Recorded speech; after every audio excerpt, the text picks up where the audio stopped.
If ever there were a guardian angel for the hopeful Nashville newcomers who wanted to break into the music business, it was the tiny, outspoken Tootsie Bess, proprietor of the legendary establishment known as Tootsie's Orchid Lounge. She always had a kettle of hot stew or soup, a sympathetic ear, and an encouraging word for her sometimes shabby, but always undaunted music row boys. Just a stone's throw from the Ryman Auditorium, Tootsie's Orchid Lounge became the hub of the country music community.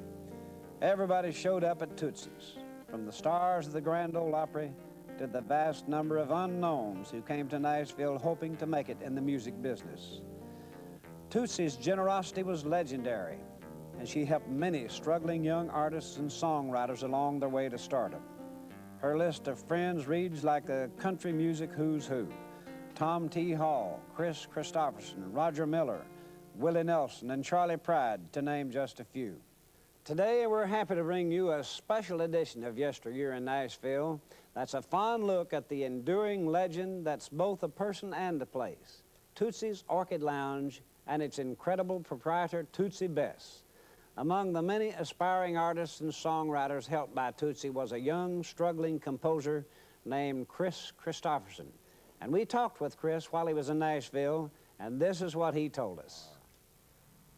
Well, Mary John and Jack Clement and Clarence Selman, I think, took me to Tootsie's the first night I was in Nashville, because they took me to the Grand Ole Opry, and of course it was right across the alleyway from the Grand Ole Opry, and they explained to me that this was a place where everybody in the business hung out. And when I came back to Nashville, that got to be a place that I hung out all the time. There was it was like a ritual. We would go to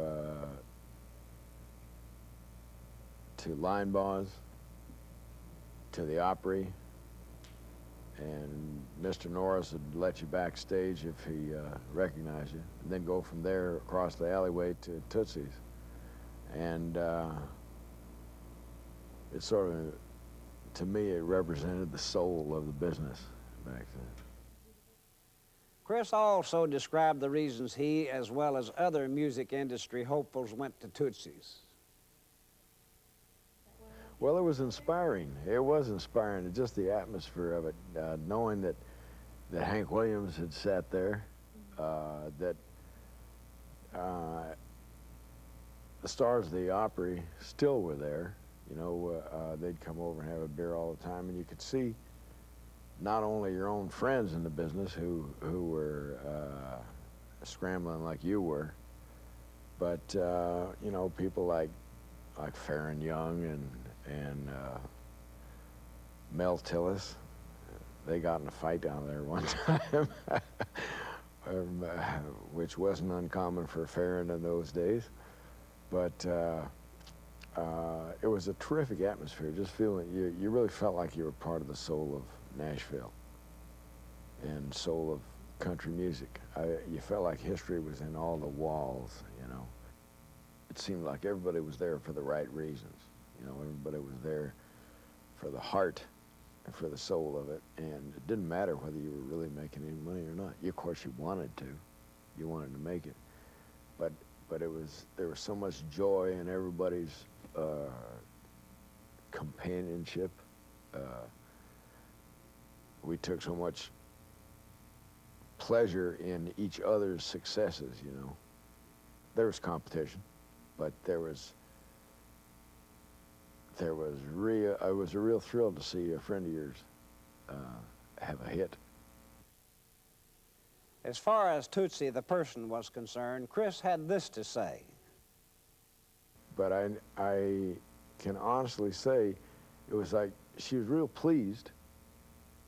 I know she was genuinely happy that those of us made it, but she would have been just as nice to me if I never had. I mean, she was just glad to see your face, you know. And like I said, just about every songwriter that ever wrote in Nashville at one time or another owed that woman money, and some of them always owed her. you know, and I don't think she ever got paid back. She had a stack of tabs that deep behind the bar.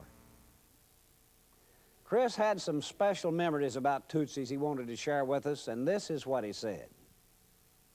I would say if there was one event that was a turning point, seems to be when Johnny Cash was doing his television series, which was in the old Ryman right across from Tootsie's, and all these different artists were coming in to do the show, and a bunch of us were hanging around pitching songs to him, Mickey Newberry and Vince Matthews and a bunch of others, and John was pitching us, was telling people we were great songwriters, you know, and out of that show I got several songs recorded. John did one, Sunday Morning Coming Down, and we went over and celebrated at Tootsie's, and Roger Miller did Me and Bob McGee, and that sort of turned things around. I guess country music is the white man's soul music, you know, and Nashville was the most soulful place that I can think of for an artist to be doing his apprentice work, you know, whether it was hanging out at Opry Corner, you know, or watching your friends work at some of those little dives that were around there, or hanging out at the jam sessions, which is all I did for like 4 years, was swapping songs with all those people and standing backstage at the Opry and having some guy you hadn't seen for a while, you know, like old David Wilson or somebody come up sticking his face in your ear while you're watching Ernest Tubb out there or Roy Acuff, and he's giving you a line of a song that he just wrote and stepping back to see how you react, whether it put the hair up on your arm or not. Getting thrown in jail right out in front of Tootsie's with Don Rollins and Billy Large because they said we were drunk. Weren't, of course. According to Chris, Tootsie was a great help and inspiration to struggling songwriters and artists, and he related some of his personal experiences about Tootsie's generosity. And Tootsie herself was so good to songwriters, whether they were the old guys who had been there a long time or the new people. She had a stack of tabs behind her cash register there. I think every songwriter who ever was in Nashville owed her money. I may have been the only one who didn't owe her money. I always felt kind of like that was why she liked me, because I had a job as a janitor, but I had a job. But she was so good-hearted, but not in a corny way at all. You know, she was a very real person, but she had a real interest in everybody that was, you know, a regular in there. And she knew the regulars. She knew everybody. And she knew you later when, if you made it, you know, she was just as proud as your mama. And she would put your songs on her jukebox. That was probably the biggest thrill for me, you know, the first big thrill that I had in the business here in Nashville was because all your peers and the people you looked up to hung around in there, like Tom T. Hall, you know, and Harlan Howard did come down there, and she put a song of mine, I think it was the one that Roy Drusky cut, Jody and the Kid, was on the jukebox there. And I'd go up there and pretend like I was looking all over for something else to play, you know, instead of play my own. It was terrific. We've shared some reflections with Chris Christopherson about Tootsie Bess and Tootsie's Orchid Lounge. And we'll be right back with Charlie Pride after this. Tootsie's, Tootsie's, Tootsie's Orchid Lounge. biggest little honky-tonk in the Music City town.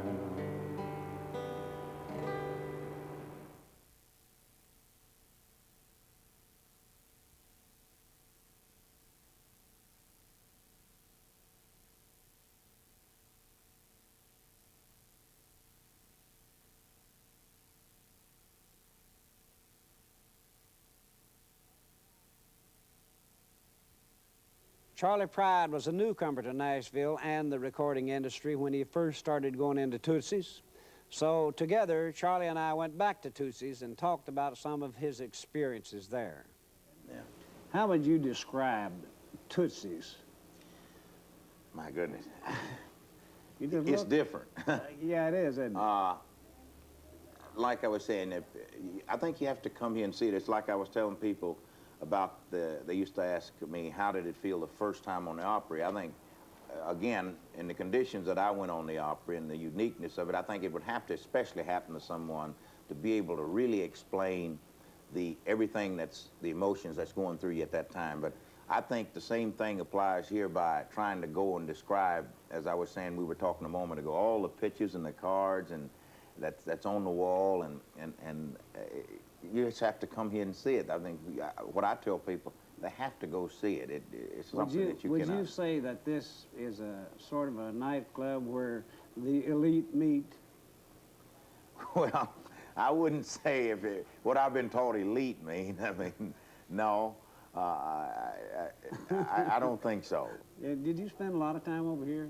Well, at the first part, yeah, because even though that was my first time appearing on the Opry, I used to come here and, because this was kind of the place where, The place. the place to hang out, right, when you were performing or just were watching the Opry.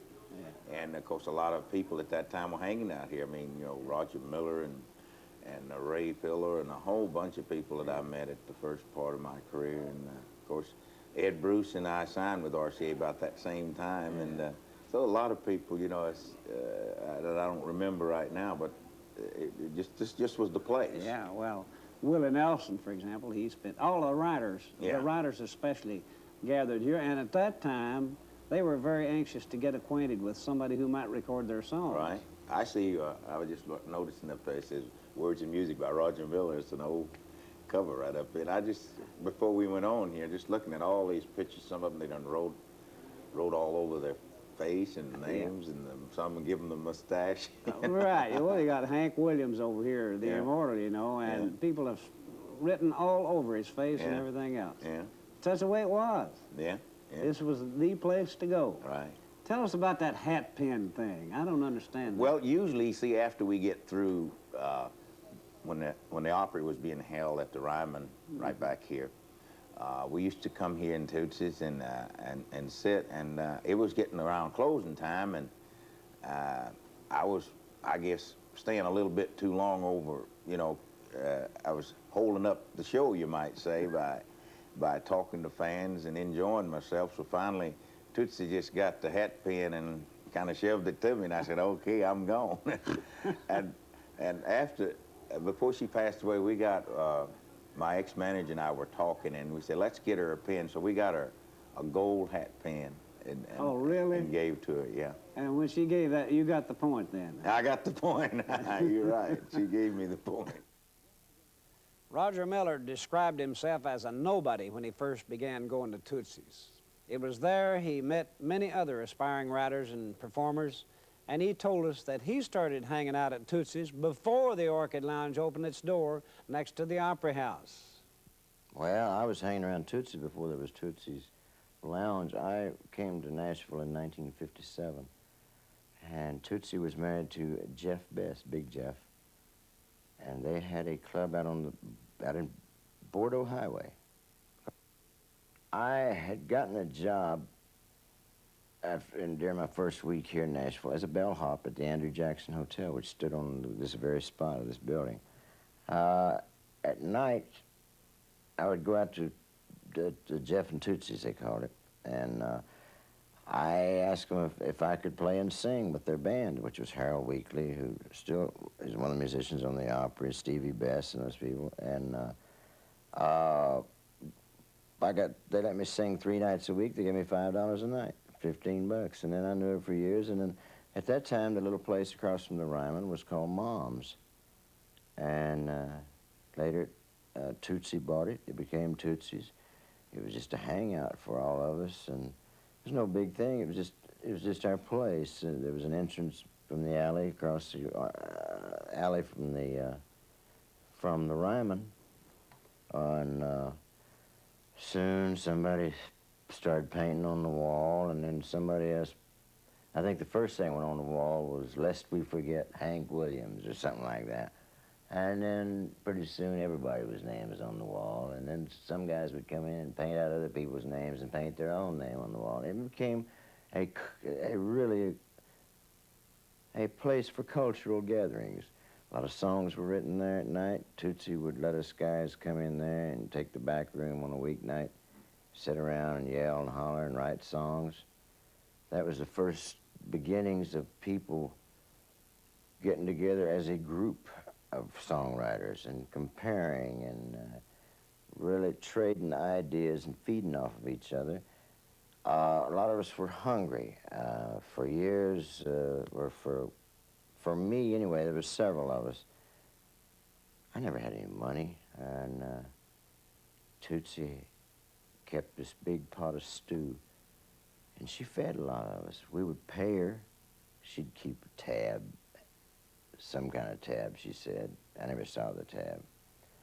Roger wasn't sure why Tootsie's was so popular, but he told us that a good part of the reason was Tootsie herself.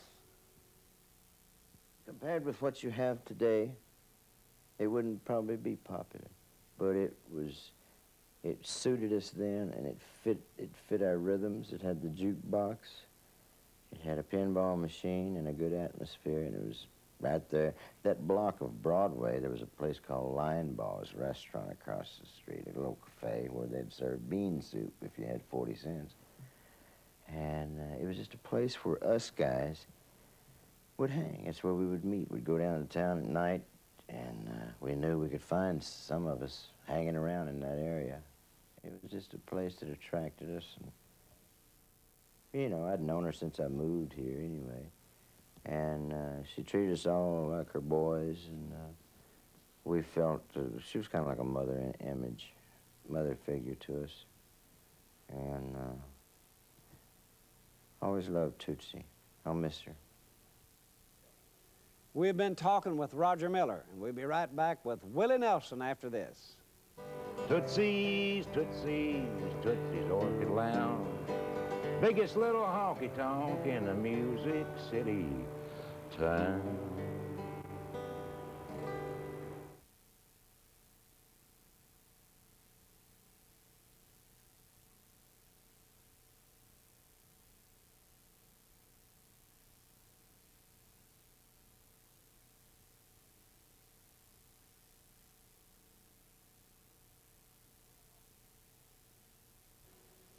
Willie Nelson was another music industry hopeful who spent a lot of time at Tootsie's Orchid Lounge, and I talked with Willie about Tootsie, and here's what he had to say. You remember Tootsie's Orchid Lounge? Of course I do. Did you spend any time there? Received my education at Tootsie's. Did you work the opera ever? Yeah, I was with the opera as a regular for a year. Yeah. And naturally, everybody, when they get through with their bid at the opera, they walk across the alley to Tootsie's. Oh, yeah, right across. That's where everything happened. Oh, yeah. Have a beer. A lot of people wouldn't have worked the opera if they wasn't that close to Tootsie's. They knew they could get in the back door to Tootsie's. It's always full anyway. Yeah, that's right. All the writing on the walls. Yeah. I saw your name down there. Oh, yeah, I had to have it put up there. Did Tootsie ever run you out? No. She used to run me out every night. Me and Hank Cochran used to go down there, and she'd have to get rid of us to close the doors. And did you ever get any ideas for songs while you were in there? Well, that's about all we did in there. You know, we'd sit around and talk about songs we'd written the day before or that day, or songs we'd got recorded and songs we didn't get recorded. And that was the place where everybody went. When I first came to Nashville, they told me to go to Tootsie's because that's where the action is. That's where everybody hangs out. And sure enough, I went there, and First time I come to Nashville, I went to Tootsie and went upstairs. Buddy Emmons was up there playing steel, Jimmy Day, and having a little jam session up there. Farron Young was sitting around listening. That's where I first met Farron, and first thing I did naturally was pitch a song to him. And I sang him Hello Walls and Congratulations, and then the next week I think he recorded it. Here's another good friend of Tootsie Best, the storyteller himself, Mr. Tom T. Hall. Well, I would work in the Grand Ole Opry, and after I'd finished, I took my guitar out and put it in the trunk of my car and had my name on it. And somebody stole it and brought it in to sell it to Tootsie, and she recognized the guitar, had my name on it, and Tootsie paid the fellow for the guitar and then gave it back to me, but she wouldn't tell me who had stolen it because she didn't want to get him in any trouble. So I always thought that was interesting. Chris Christopherson, Roger Miller, Willie Nelson, Charlie Pride, and Tom T. Hall have been our special guests today on Yesteryear in Nashville. So join us again next time when we take another look back into country music's colorful history. Darryl McCall made up this tune about Miss Tootsie, and I'll sing it for her. Tootsie's, Tootsie's, Tootsie's Orchid Lounge, biggest little honky-tonk in Nashville town. Here at the backstage of the Ryman in Nashville, Tennessee, there's a place that loved us pickers from the Grand Ole Opry. Place to see your favorite star and hear your favorite song, where dreams were made and stars were born at Tootsie's Orchid Lounge. Tootsie's, Tootsie's, Tootsie's Orchid Lounge, biggest little beer joint in the Music City town. Well, the pickers and the singers and great songwriters all hung around in here with Maggie's famous homemade chili and Tootsie's ice-cold beer, and she seemed to know just what it took to make us feel at home in a little piece of country heaven known as Tootsie's Orchid Lounge. Tootsie's, Tootsie's, Tootsie's Orchid Lounge, biggest little honky-tonk in Nashville town. Well, Tootsie raised a family, the biggest of them all, from Willie and Roger and Hank and Farron and Chris and Tom T. Hall and Johnny George and Waylon, the biggest stars around, including many others here at Tootsie's Orchid Lounge. Tootsie's, Tootsie's, Tootsie's Orchid Lounge, biggest little honky-tonk in Nashville town.